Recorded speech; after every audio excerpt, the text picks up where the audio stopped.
Boa noite, irmãos. É uma alegria, uma satisfação estar aqui nesta casa de adoração, a igreja, não é? Um local sagrado que os membros, os irmãos, vêm para adorar e louvar o nome do nosso santo Deus, não é?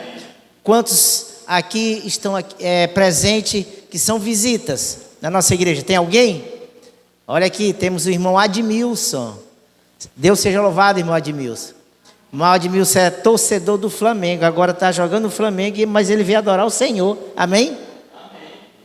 Não é? Renunciou o seu time favorito para louvar a Deus, não é? E ele mesmo, eu não o convidei, ele disse: onde é que vai ter culto hoje? Eu falei: vou na tua igreja. Eu disse: hoje eu não vou na minha igreja, vou pregar no outra igreja, lá perto do Atacadão, Leão de Judá. Ele disse: eu vou lá, quero adorar o Senhor, não é? Vamos dar uma saudação jovem para o Admilson. Olha aí, Admilson. Que bom que você foi acolhido e amado pela igreja Leão de Judá, não é?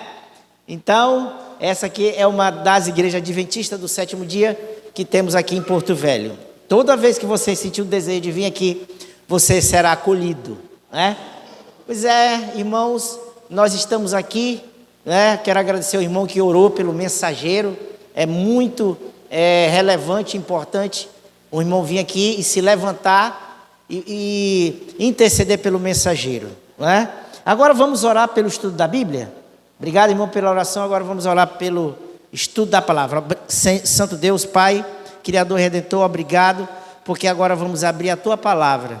É um livro sagrado, é um livro diferente, é um livro que toca os corações, mas se o Santo Espírito não estiver presente, nada vai ser aproveitado dele. E é por isso que te pedimos que o Teu Santo Espírito pare em nosso meio, esteja conosco, abrindo nossa mente e nosso coração, esquecendo das coisas que vamos fazer em casa, da conta a pagar, de falar com o patrão, com o empregado, da compra do cartão, essas coisas. Faz-nos esquecer de tudo e vamos nos concentrar na Tua palavra, em nome de Jesus, amém. Amém. Bom, irmãos, o Senhor está aqui, você acredita? Fala: sim, eu creio. Amém. Então, nós queremos falar sobre novos céus e nova terra, não é? Porque o local em que vivemos não é aprazível, ou seja, não é um lugar bom para se viver. Concorda comigo? Concorda plenamente. Nós estamos todos sobressaltados, com medo, não é? Essa é a nossa triste realidade. Por mais que você viva no maior conforto possível, não é? Na sua zona de conforto, na sua casa, no seu sítio, na sua chácara, na sua fazenda, se você é bem empregado, se você tem uma boa renda, não é o suficiente, não basta para você se sentir seguro, porque esse local, ele está totalmente corrompido e contaminado pelo mal, pelo pecado, não é? E se nós formos fazer uma análise, um balanço geral de como começou tudo isso, nós podemos perceber que tudo isso começou por causa de uma falha no coração de um homem. Ele foi criado perfeito, de um anjo, ou melhor, de um anjo de luz. Era perfeito, era belo, não é? Era o regente das hortes celestiais, do coro celestial. Perfeito era em teus caminhos, até que achou iniquidade no seu coração. Alguns até dizem, que eu não concordo: ele se corrompeu porque era o mais belo, ele se corrompeu porque era o mais importante dos anjos. Quando você tem essa narrativa, se ele era o mais belo, se ele era o mais importante, você termina colocando a culpa em quem? Quem foi que fez ele mais belo, mais importante, com todos esses dons? Deus. E nós não podemos transferir falhas e erros de ninguém, nós não podemos terceirizar, inclusive a nossa. Nós temos que assumir a nossa responsabilidade e nossos erros, não é verdade? Mas quando o pecado foi introduzido no céu, e nós podemos perceber que o amigo que era amigo de Deus se tornou inimigo de Deus, ele foi o quê? Expulso, não é? Não se achou mais lugar para ele no céu. E muitas das vezes a gente pergunta: pecou lá no céu, foi expulso. E Adão e Eva, quando pecaram, eles também foram expulsos do jardim. Aí você lendo ali as páginas sagradas de Gênesis, no capítulo 1 e 2, você só vê beleza, a criação, a beleza, não é? O conforto do Éden, não é? Um local aprazível. Mas de repente você vê os nossos primeiros pais pecando. E aí no capítulo 2, ali para o capítulo 3, você vê eles sendo expulsos do jardim. Não é isso? Aí você fica transtornado, não é? Um local perfeito, não é? De harmonia, de beleza, os animais, você podendo tocar nos animais, pegar no leão, na serpente, não é? Pegar no crocodilo, não é? Que hoje esses animais não se pode tocar e de repente você vê tudo escorrer pelos seus dedos, todos os castelos de areia serem desfeitos, e você fica ali com aquela tensão, aquela dor no peito. Olha que local tão aprazível para se ver, e foram expulsos do jardim do Éden, expulsos do paraíso. Agora eu pergunto, o que doeu mais no coração de Deus? Foi quando Lúcifer foi expulso do céu, ou quando Adão e Eva foi expulso do Éden?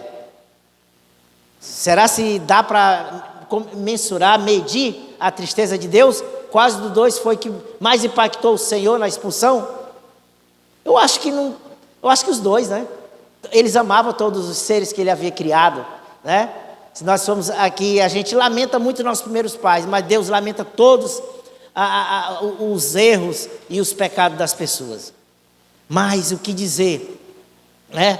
Quando nós entendemos que Deus elaborou um plano perfeito, quando essa guerra começou no céu, né? Percebe que a guerra não é só para conquistar territórios. As guerras, quando existem para alcançar territórios, como Ciro e Dario, né, que conquistou o mundo antigo, os persas, invadiram Babilônia e ali conquistaram as terras. Eles não queriam só conquistar terras, mas também eles queriam colocar ideologias, pensamento na mente das pessoas. Da mesma forma no céu, quando Satanás, ele elaborou aquele plano de uma guerra ali espiritual, ele também gostaria de colocar na mente dos anjos, e assim o colocou na terça parte dos anjos, uma ideia, não é? Uma narrativa totalmente fora, né, dos planos de Deus, para tentar trazer uma parte para o seu mundo, os seus pensamentos, os seus desejos, não é? O Espírito de Profecia, no livro do livro da redenção de Ellen White, né? Ela mostra ali que Deus e os anjos, todos os anjos choraram quando os seus irmãos foram expulsos. Eles tentaram de todas as formas convencer Lúcifer a mudar de ideia, que aquilo ia fazer com que eles seriam exilados ali do céu. Mas ele não deu mais ouvidos, né? O orgulho que estava enraizado em seu coração. E nós vimos durante a semana a lição da escola sabatina, quando você não consegue controlar o orgulho, quando ele inunda seu ser, você mais não consegue enxergar quão profundo, quão longe você chegou, se afastou de Deus, não é? E é por isso que hoje nós temos as guerras. A primeira guerra que aconteceu foi no céu. E hoje nós temos as guerras onde? No lar, não é? Inclusive na igreja. Guerras entre marido e mulher, entre pais e filhos, entre patrão e empregado. Irmãos, eu quero dizer para vocês que essa guerra ela não para. E hoje nós temos a maior de todas as guerras, a guerra do Oriente Médio, entre as nações. Guerras e rumores de guerras, não é isso? Nós sabemos que ali no Irã, Irã, não é isso? Irã, Estados Unidos, Israel, Líbano, essas nações estão cada vez mais derramando sangue, inclusive de pessoas inocentes, tudo por conta de uma ideia, não é? Não é só o território, não é só o petróleo, mas ideias que ele quer implantar nas pessoas. Agora eu quero dizer para vocês que quando existe a guerra, quando a terra entrou em colapso, Deus já tinha elaborado um contra-ataque para resgatar a humanidade, aquilo que havia se perdido. Adão e Eva tiveram mais uma chance, da mesma forma como Lúcifer teve uma chance, né? Quando ele foi expulso do céu, ele teria chance de voltar, mas o orgulho foi tão maior de que todos os seus pensamentos, todas as suas ações ofuscou o desejo de novamente estar perto de Deus. Mas Adão e Eva aceitaram o plano da salvação, reconheceram o seu pecado e pediram perdão a Deus. Percebe? Irmãos, olha a história de Davi. A história de Davi foi até quando ele cobiçou aquilo que não era seu. Ele tinha uma história de vida para contar. Mas quando ele cobiçou a esposa do seu general, de um dos seus valentes, a sua história mudou daí para frente. Não é? Deus disse para ele, mandou o profeta, não é? E ele disse: olha, você se arrependeu, mas da sua casa nunca se afastará a espada. Você foi perdoado, mas da sua casa jamais irá, não ficará sem ter derramamento de sangue. Aí logo depois veio, o seu filho morreu, depois mais outro filho morreu, né? E várias pessoas morreram. Nunca se apartou a espada de Davi, né? Da casa de Davi. Ele reconheceu o seu pecado, foi humilde, rasgou as suas vestes, rasgou o seu coração, se arrependeu, Deus o salvou. E Acabe, ele era um rei mau, idólatra, construiu um ídolo de Baal para que todos pudessem adorar, mas Deus ainda o amava. Ele ia nas batalhas com Acabe derrotava os seus inimigos, mesmo sendo desobediente. Deus mandava os profetas e dizia para Acabe: vai na guerra que você vai ser bem sucedido. Até que um dia Acabe cobiçou a vinha de Nabote. Nabote tinha uma herança de família, uma terra abençoada, era uma bênção. Aquilo que Deus te dá, aquilo que Deus te deu, irmão, não venda por qualquer coisa. O que Deus te deu? A tua família, a tua fé. Quais são o bem mais precioso? Naquele tempo eram as terras, era uma herança. Passava de pai para filho, era algo sagrado. E quando Nabote colocou os olhos, Acabe colocou os olhos na vinha de Nabote, ele disse: eu te darei qualquer preço que você falar, qual o preço que você quer, e ainda te dou outras terras, e eu quero essa vinha, ela agradou os meus olhos. Já pensou se o mais poderoso, a pessoa mais poderosa de Porto Velho chegasse até sua casa e dissesse: olha, eu quero a sua casa, eu quero a sua família, eu quero você para fazer parte do meu sonho, agora você vai renunciar à sua fé. Qual o impacto que você ia receber essa mensagem? Você venderia você mesmo e sua família? E esqueceria daquilo que Deus lhe deu? Da mesma forma, Nabote foi firme, autêntico, e disse: olha, essa vinha aqui faz parte de uma herança, uma bênção, é da minha família, e eu não vendo por preço nenhum. Você pode colocar todo o seu reino, todo o ouro, toda a prata, mas eu não vendo. Foi firme no seu propósito. Mas Nabote, o monarca, chegou em casa, parecendo aquela criança, chorão, porque perdeu alguma coisa. E a rainha disse assim: olha, você não é o monarca, você não é o rei dessa nação, você tem tudo aos seus pés. Olha, daqui uns dias, essa vinha será sua. E a rainha arquitetou um plano diabólico, enviou cartas falsas para o reinado, para as pessoas lerem e acusarem Nabote de blasfêmia e também que havia desobedecido o rei. E sem chance de se defender, sem chance de explicar a sua honra, ele foi executado.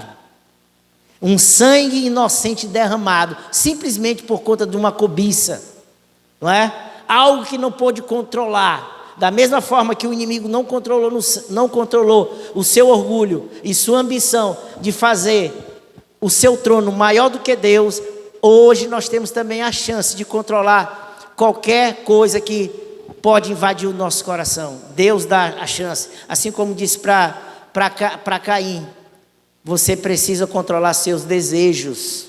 E aquilo foi uma maldição total para Acabe.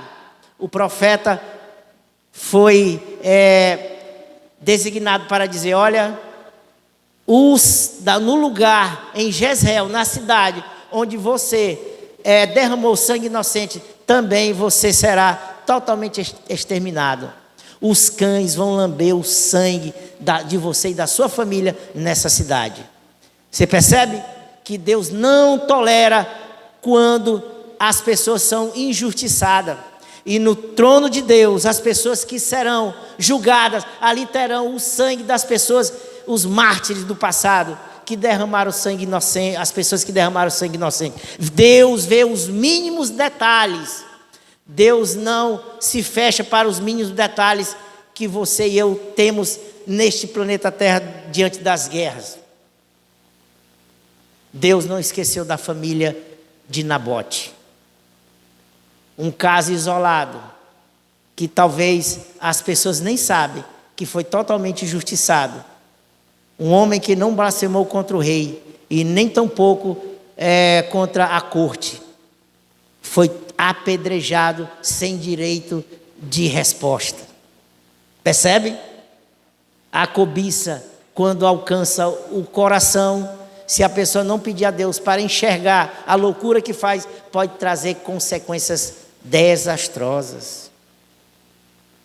Mas eu quero dizer, irmãos, que nós temos uma chance de escolher hoje um novo céu, uma nova terra para morar, que não vai existir esse tipo de desconforto, não é? Essa mazela, não é?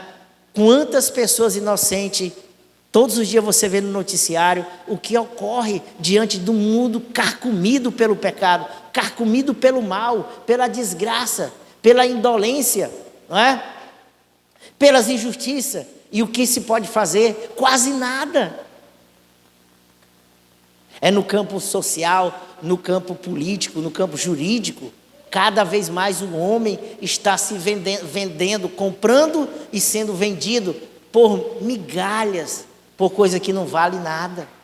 E eu gostaria que você abrisse a palavra de Deus nesse momento. Olha o que Deus nos dá esperança, não é? Em Apocalipse capítulo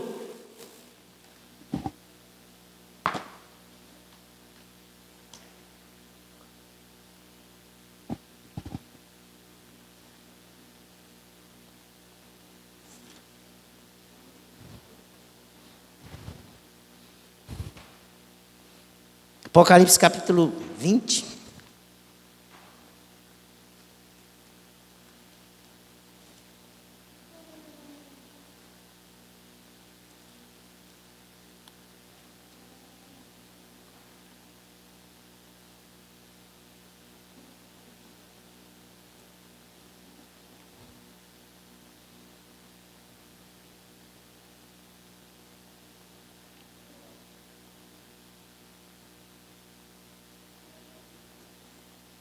Capítulo 20, versículo 11.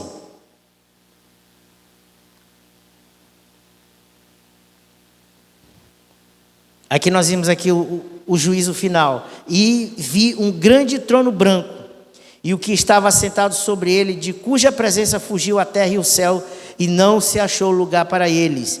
E vi os mortos, grandes e pequenos, que estavam diante do trono, e abriram-se os livros, e abriu-se outro livro, que é o da vida, e os mortos foram julgados pelas coisas que estavam escritas nos livros, segundo as suas obras.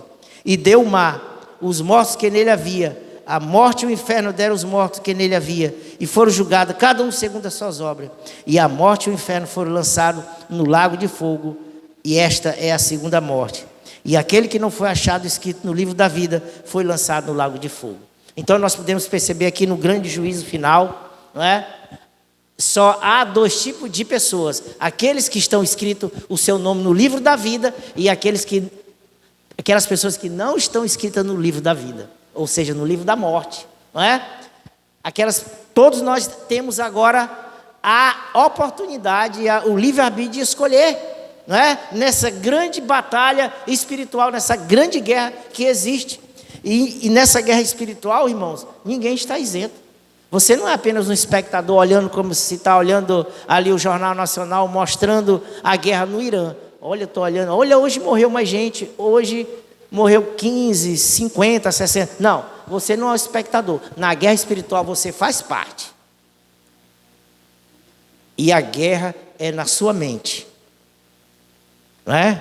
Você percebe que tem uma luta muito grande, que todos os dias você vai escolher: vou à igreja domingo ou não vou? Sábado vou ou não vou? E ontem, para ir à igreja, foi difícil, né? Estava um clima ameno. Hoje, muitas pessoas não vieram por causa da chuva. Não é? Olha a guerra. Já ficaram assistindo lá, os que ficaram assistindo o jogo do Flamengo. Não resistiram, ficaram assistindo o jogo, vieram à igreja. Olha a guerra espiritual. Não é? Escolhei hoje a quem se vais. Não é? Eu e a minha casa serviremos ao Senhor. Louvado seja Deus. Não é? Nós temos uma história muito triste, a história do Admilson, há 2 anos atrás, não é isso, Admilson? O que aconteceu? Não é? O seu irmão, não é? Foi 2 anos? 1 ano e 6, quase 2 anos, 1 ano e 6 meses, que seu irmão foi assassinado. Dentro de casa. Pelo alguém da família. Olha, não era estranho. Não era ninguém que ia passando na rua, um assalto. Não, alguém do seio familiar. Olha que tragédia. Admilson passou alguns meses sem trabalhar, de tão triste. Não é? E agora, quem confortar? Justiça, clamar por justiça. Até hoje não houve justiça, não é isso? Não é? A única pessoa que devemos nos apegar e pedir o socorro só ao Senhor. Não é? Olha que coisa, não é? Então, nós vivemos num mundo sem esperança, não é? Muitas vezes sem saída, sem solução. Não adianta ter a maior fortuna, o maior tesouro escondido que não pode te salvar. Hoje os maiores homens ricos da história, Abílio Diniz, Ayrton Senna e outros mais, todos estão no pó da terra, esperando o dia do juízo. Nada pode salvar o homem da maldição da morte. Mas nós temos aqui a esperança que ele será lançado no fogo e enxofre, a morte, para a alegria e esperança de todos nós. Aí sim, nós vamos ver um novo céu e uma nova terra. Capítulo 21, viu um novo céu e uma nova terra, porque já o primeiro céu e a primeira terra passaram e o mar já não existe. E eu, João, vi a cidade santa, a nova Jerusalém, que de Deus descia do céu, adereçada como uma esposa ataviada para o seu marido. E ouvi uma grande voz do céu que dizia: eis aqui o tabernáculo de Deus com os homens, pois com eles habitará, e eles serão o seu povo, e o mesmo Deus estará com eles e será o seu Deus. O versículo 4: e Deus limpará de seus olhos toda lágrima, e não haverá mais morte, nem pranto, nem clamor, nem dor, porque as primeiras coisas já são passadas. Amém? Amém. Meu irmão, quem sabe você veio aqui para a igreja até com dor. Uma dor na cabeça, uma dor nas costas, uma dor no estômago, uma dor na perna. Eu tenho certeza que ninguém aqui está plenamente sem nenhum tipo de dor. Se ninguém tiver com dor, minha esposa está. Cantou aqui com muita dor, mas veio. Não é? Então, já pensou? As dores não terão mais. Nenhuma farmácia, nem a farmácia do povo, nem a farmácia Pague Menos, não existirá mais, não tem hospital. Não é? Nós temos agora uma irmã nossa lá da igreja que está na UTI entubada, não é? A irmã Dina, estamos orando por ela. Os parentes todos perplexos. Ela apenas aperta a mão.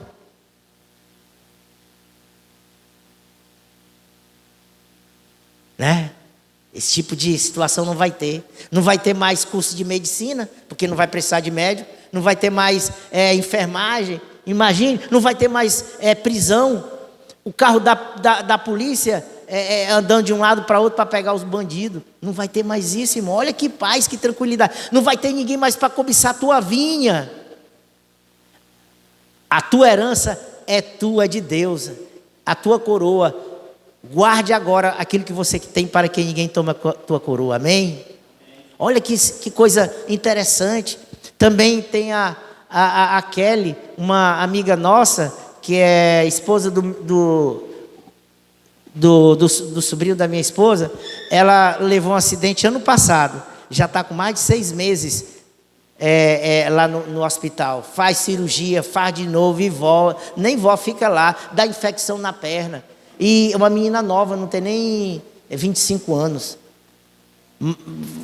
Os médicos todo dia ameaçam de cortar a perna dela, e aquele desespero, e aquela coisa, e vem a irmã dela lá do sítio, e vai lá e faz vigília, e todo mundo ora. É uma desgraça, irmão. De repente você tem os seus sonhos, os seus castelos, e de repente desmorona esse castelo, não é? Os seus sonhos são interrompidos.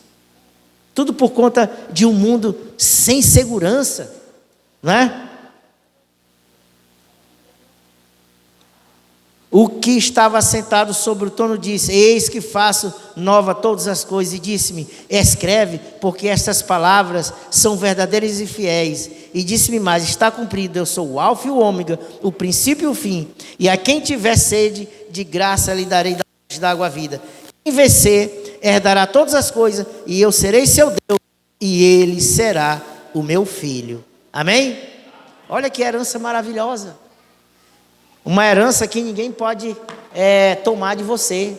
Basta, simples assim, é só você aceitar. E eu tenho certeza que você que está aqui aceitou. Admilson já aceitou na sua vida, não é? E nós, graças ao nosso bom Pai, se porventura existe algum pensamento voraz de te tirar dos caminhos de Deus, diga: Senhor, por favor, me preserve até o fim. Aquele que preserva até o fim será salvo. Irmãos, eu imagino lá no céu, todos os salvos, todos os santos que receberam a sua herança, não é? Vão dedicar, inclusive o primeiro que vai fazer esse ato heróico vai ser Adão. Ele vai pegar a coroa dele, vai colocar aos pés de Jesus e vai agradecer pelo privilégio e a chance de herdar a salvação. Viveu 900 e alguns anos, mas morreu. Não foi o suficiente, não é? Depois veio os seus filhos, viu tragédia na família, um filho matando o outro. Depois veio Matusalém, que viveu 969 anos, mas morreu.